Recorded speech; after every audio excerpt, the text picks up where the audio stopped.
Salman, guys. Feeling a bit fluey, feeling a bit sick. So I've just been lying in bed, bar having to watch rugby and blah blah blah. But been lying in bed, just trying to feel a lot better, and scrolling through social media as all of us do.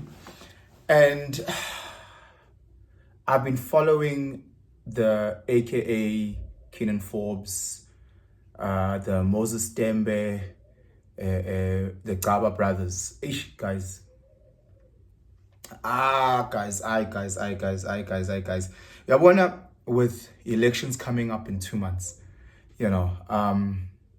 I've realized, ukuthi mina, I will vote for.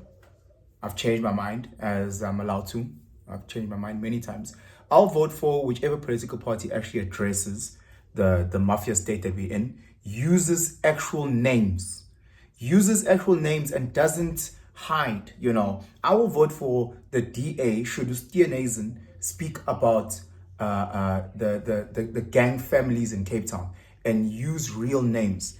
I'm just one person and I know names. I know 3-4 names about the gangs in Cape Town. I know their head. These are organized crimes, guys. This is it's an organization with a head at the top and so on. I will vote for the EFF if the EFF can start naming business and crime bosses here in Joburg. The EFF is all about, hey, let's open borders, open borders. Okay, we know these Nigerian mafia bosses. Not talking about all foreigners before you guys get touched. We know about these Nigerian business mafia. Mention them. Talk about them. Talk about how you're gonna try and clean this up. I will give my vote to the ANC when the ANC is ballsy enough to talk about Gcaba Nabaga Zuma and how they are related and the things that has been said. This again, it doesn't have to. No one has to get arrested if you don't have any evidence. But again, just address certain things. Why don't you address certain things? We've seen headline after headline after headline about certain families, and nothing happens. AKA was shot. There was a hit, and then the police,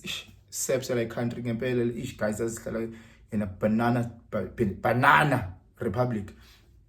The guy who was representing the police was like, "Oh, we found the mastermind." You found the mastermind. How did you find the mastermind when that person that you found had money deposited into their account, which is linked to the Gcaba family? How is that guy now the mastermind? Make that make sense. We are no master, so that means the buck ends with him, not with the person that paid him or where the money comes from. Guys, we all know the Gcaba family. We all know the Gcaba brothers. Yes, they are notorious. Yes, they are feared within KZN and the rest of South Africa. Sharp. We get it, we get it. For those that don't know, the Gcaba brothers are a business family. So their father, I think the father's name was Simon, who started businesses in Imlazi. They used to have a baker and so on and so forth in the 70s and 80s, and then they got into taxis. The Ubab Gcaba lost, he was assassinated, I think, in 96, of which his sons then took over the family business, or businesses rather. The head is Umandla, not the head, the eldest is Umandla, and there's other brothers. There's many of them. The father is a polygamist, Umandla's a polygamist, staying within Zulu traditions. They've got many wives, many kids. And with the whole AKA Kenan Forbes hit, the money train, it goes back to the Gcaba family, or one of the businesses rather, that went into this hitman's bank account. How does that magically go there? I was watching a video of Uba Begicele, the Minister of Police, talking about a prominent business figure that went to one of these tender discussions with 12 armed men with big rifles. And he's scared to say it's the Gcaba brothers. He's scared to say it. This is our Minister of Police, scared to call this guy out. If he's scared, then shit Sherlock, then I must be shitting my pants every day then. If our minister is scared, why would he be scared? Our minister's been to their homes many times. Our minister's been to functions with the Gcaba many times. They are very, very well known that they do things together. I'm not using the word that they're friends, but I know that they're associates. So now, if our minister is shit scared, if our ex-president is literally their uncle, then who are we? You know, where's the connection here? The connection here is that the Gcaba brothers, the father grew up in Mlazi. Moses Tembe also grew up in Mlazi. Who is Moses? Moses is another business mogul in KZN, very, very feared, very notorious. He is the father of the late, beautiful Anele Temba, who was then fiance of AKA. RIP to the Queen.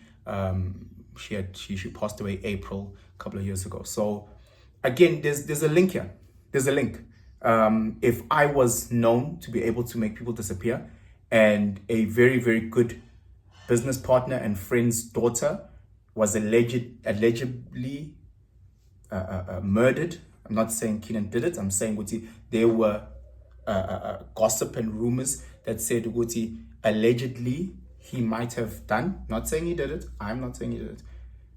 If I'm known to make people disappear, maybe I might do that as a favor. Who knows? Good, there's a paper trail financially of me sending money to people.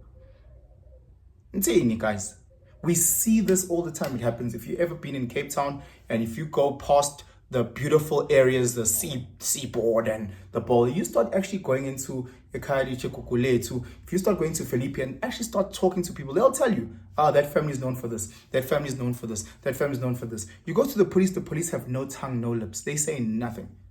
They say nothing. All the fucking EFF is good at is bitching about Ramaphosa.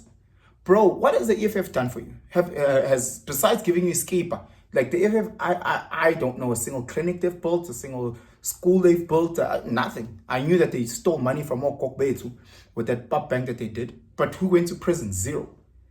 These guys are mafia. These guys are the criminals. They're in bed with all these gangsters. We know this. We know this. And then you guys want to vote for them and then we can't find killers in this country. Now you're on an open borders where there might be a contracted killer from Angola. He comes, he kills someone, he runs away to Angola. We can't find them in here. Now you want open borders. And EFF is not talking about trade borders because we all agree that we need to be able to do business with within Africa. We're talking about just opening us not border. Or you want to listen to the DA, where the DA takes all the fucking money, gives it to the privileged people that live in the seaboard, give it to the privileged farmers that have millions and millions and millions of dollars. Meanwhile, black, colored people in the Cape live so hard. So hard. But you guys want to give your money to the DA. ANC, guys. Come on. Don't play with us. Don't play with us. Don't play like this. We have to really understand the landscape of this country. I speak to so many people that think that politics doesn't affect them. Guys, we're going through water shedding. We're going through load shedding. It's just a matter of time until they start shedding your wife. Guys, understand. We can't sort Senzo's death in a room full where there was full of people. To this day, we can't. Now, aka camera. I can just imagine how I think his father's name is Tony. Like, I can imagine how the body feels having to sit in court all day, listening to quality advocates and these big lawyers that are representing these criminals or these suspects. Who the fuck is funding these guys? As I was thinking, I was actually watching, I was like, these suspects are being represented by powerful lawyers, advocates. Who's paying for these people? You have guys that are in Kabi that are living in a Martipina hostel, and then when they are suspects, they've got the most powerful advocates and lawyers representing them. Since when? Where are you getting money to be able to pay 15,000 rand a day to be represented by these people? How is that happening? It's too late, Nasla. Siabuga God. What's happening with us, guys? And we're going to be saying, no, you must vote for change, you must vote. Okay, vote. You think it's going to be better? You think it's going to be better? You think the people that are living in districts that are run by EFF are better off? You really believe that? Guys, it's an absolute joke.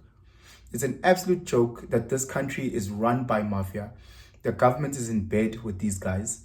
The government is scared to call out these gang leaders in the Cape Flats. They're scared to call out these Nigerian business mafias. They're scared to bring out these taxi bosses. They're scared. They know exactly who they are.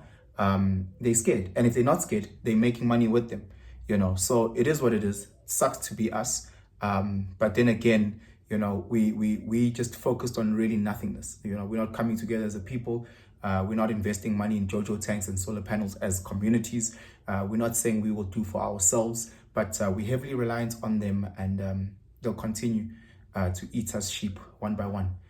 So it is what it is. I really hope, pray that one of us steps up and becomes the leader that this country truly needs, and the rest of us become great followers that can actually follow and take guidance from someone who actually has a moral compass. With that being said, guys, please comment. Just let me know what you think. It's also just interesting to hear people that might see life a bit differently from me, guys who might be a staunch UDM supporter or one of these fly-by-night political parties. Just say what you need to say. I might learn something. You might drop some wisdom where I go, oh snap, I never knew that, and might change my whole view. So just comment, share this far and wide, so again the community can consistently grow. If you haven't yet subscribed, please click on that subscription button there and hit that notification bell. Anyway, get guys, I hope you guys have a blessed Easter weekend. Give it a grand. Sure.